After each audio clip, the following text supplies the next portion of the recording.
Stay tuned for my opinions. We don't do the news here. We do just like the news does. There ain't nothing sappy going on right now. Context is very important. It's about to be a really long day.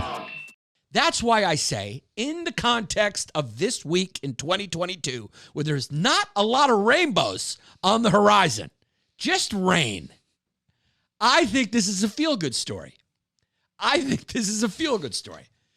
This is like a candy store amidst a bunch of derelicts hanging out on corners, selling heroin and prostitutes, flashing your kids.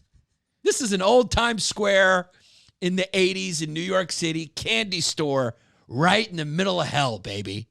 And I'm talking about this man, dare I say hero, dare I say role model, who solved our problem for us. He was convicted of child sexual abuse, and he killed himself right there at the sentencing. He prepared, right? Just like he did for those kids. He premeditated. He created the poison. He brought it in a Poland Spring bottle, unnoticed. Probably it was noticed. They didn't care. They were going like, what's that? He probably said poison. They said, all right, it gets through.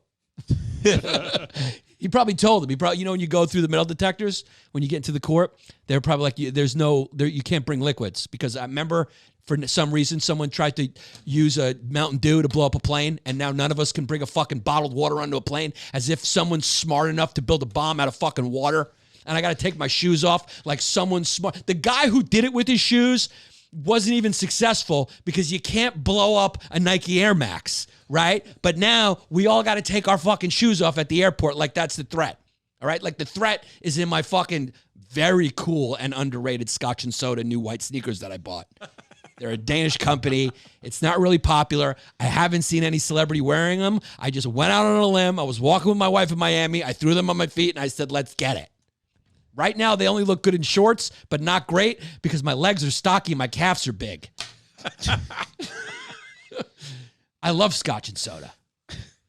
But anyway, you can't bring a half-drank, is it drunken or drank? How do you say the past tense? You can't bring a fucking half-drunk Poland Spring onto a plane.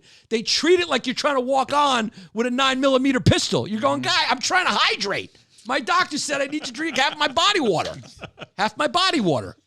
Half my weight in water. Come on, man. Half my body water. Come on, I just think my mind wants to abbreviate. Like this guy did to his own life. He abbreviated it. We're joined as always by Jared Harvin, Jesse Scaturo. Follow them on socials. Definitely follow Jared Harvin. Jesse, you could do whatever you want. Yeah. He don't care. Yeah. Anyway, so this guy, he was convicted of child sexual abuse, and the prosecutor said he was seen drinking a bottle of liquid before having a medical emergency. That's PC speak, especially this happened in Texas. They just let him kill himself, which I agree with, and I'll explain to you why. So they said he had a medical emergency, or as it was really called in real time, he started dying and we didn't intervene. We let it happen. As he started convulsing, they said, wait, let's see what happens. So as the verdict was being read, he chugged a bottle of water, and obviously there was poison in there. And like I said, they probably just let him through. When he came through with the water, they probably said, what's in the bottle? He probably said, it's poison, so if they convict me, I'm going to kill myself. And the two Joe Rogan podcast listeners that were manning that station said, fine. That sounds like justice to me. And I agree. Dare I say I agree with something that happened in the great state of Texas? I agree. This is a perfect solution. This should be an option, right? So if someone's undoubtedly guilty, and I'm not saying they force it on you, they give the guy the choice. So it's his choice. And he doesn't want to live life in prison, or especially because you don't, look, if the guy committed murder, he probably wouldn't have done it because he'd at least be able to watch terrestrial TV and have meatloaf a couple times a week without being threatened to be ass raped by other prisoners all the time. he'd have a shot at a decent jail life. He'd work in the kitchen. He'd be able to be in charge of the peas. He'd have a decent life. He'd make a couple license plates, and he'd be able to read his dumb books. Yeah. But when you're a child predator and you go to jail, the convicts don't like that. Mm-mm. Most convicts are not child predators. Everyone holds child innocence as sacrosanct, including convicts. So he knew. He did the smart thing. He's like, I'm not going to go get ass raped. I'm not going to go have to be put in solitary confinement just to protect myself from the killers who think I'm the bad guy, which you are. I love that there's like levels of, there's like levels, there's levels to it. Like somehow him going to jail makes the other killers the good guys. Life's messy, kids. That's why you tune into Long Days. This is an adult show where we don't promote EBG. We don't promote EBG. Trying to stay away from the YouTube censors. This is for all ages if you choose to. 12 and up, 14 and down, 17 and over. I'm trying to confuse them. We're going to have to start speaking in double speak. Like in the, wasn't there like a secret language in 1984? That's where we're getting. Because, companies like to act a little CCP-like. Anyway, CCP meaning the group, CCP. Color me bad. Trying to get away from these YouTube censors. They got these bots out here. Dog, it's like the Matrix now. You got to hide when those fucking bots come around. So this guy said, I'm not going to prison. I'm not going to be stigmatized, walk around with a scarlet letter of what I did to children, which is a heinous crime. And he killed himself, much like that guy at the International Court in The Hague. I think he was convicted of international war crimes. I think he was Serbian. And he just drank that poison and killed himself when he was convicted after he, said his statement, whatever. Much like the guy who killed Abraham Lincoln, he stood up and said, I'm whatever, and then he fucking killed himself. Yeah, his name was Slobodan, who can't pronounce, is his name. And he actually looks like a character in Lord of the Rings. Yeah. That looks like he's wearing a special effects mask for a J.R. Tolkien production. Yeah. Look at that dude's face, dog. That is an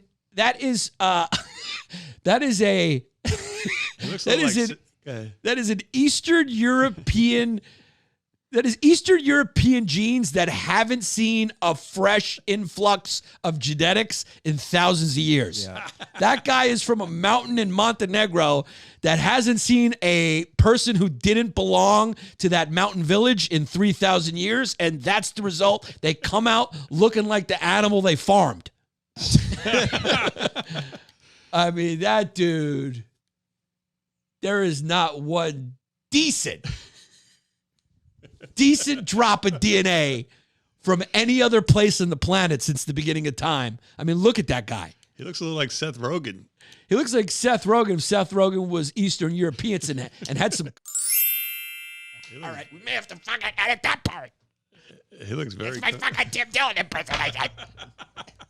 Fuck, I am that. I do a pretty decent Tim Dillon, don't I? Yeah, it's good. Got that a try. So he was a Bosnian Croat. Oh, wow. The Serbian community is going to be pissed at me. I apologize for mixing up you Eastern Europeans. I apologize. He was a Bosnian Croat war criminal. I apologize. Please don't put a fatwa on my head, you fucking maniacs. I made a mistake. He was a Bosnian Croat war criminal. Slobodan Brodzak died after taking potassium cyanide in The Hague's courtroom as Dutch prosecutors. Whenever you go to those international court, it's always filled with like Dutch and Norwegian lawyers. Like, okay, what did you do? You killed the people. Not the good. The peace no. Why'd I just make them Italian? So much like this guy, that's what he did. And he stood up, he said his little harangue, and then he killed himself after he was convicted. He basically said, I'm not, you're guilty, I'm not, whatever sociopath says, and then he killed himself. This guy, did he do it quietly like a fucking child predator? So as the verdict was being read, he just stood up and he drank it. Yeah, he didn't say anything. Good. He was facing 5 counts of child sexual abuse relating to the same victim. He had been free on bond until the verdict. They said he chugged some water that appeared cloudy. Yeah. He told the bailiff he might want to go check on him. The bailiff did. He was unconscious in a holding cell. He's dead now, right? Dead. Yeah. Yeah, he's dead.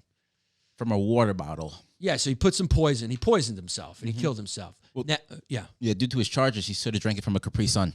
Yeah. I mean, just as a fuck you to the court. Yeah. That's what he would have done.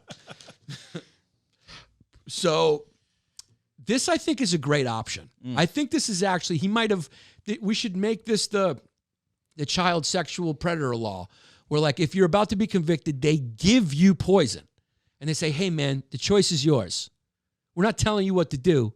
It's up to you. But this ain't water.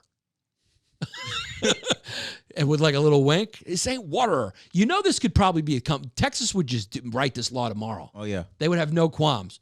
There'd be a bunch of people going like, wait a second, you're killing somebody. And they'd be like, this is Texas, bitch, get out of here. It'd be called the secret stuff law. Yeah, put your mask on and go back to fucking Cooktown. We fucking kill child predators here. And I would kind of agree. As long as you could make sure that they're guilty, like, somehow, I don't know, a certain preponderance of evidence that is beyond a reasonably doubt, provable, whatever that evidence is. You know what I'm saying? There's got to be some standard by which, like, you're going like, all right, this guy did it. He did it. Yeah. Yeah. With this case, you could just look at this guy's nose. You could look at his face and his uneven eyes and know that he's into nothing good. Yeah. Yeah, he looks like it a little bit. He looks like a burned G.I. Joe. He does. He looks like his face was reconstructed after a chimp attack. Yeah. He's got that type of like pushed back, like reconstructed skin graft face.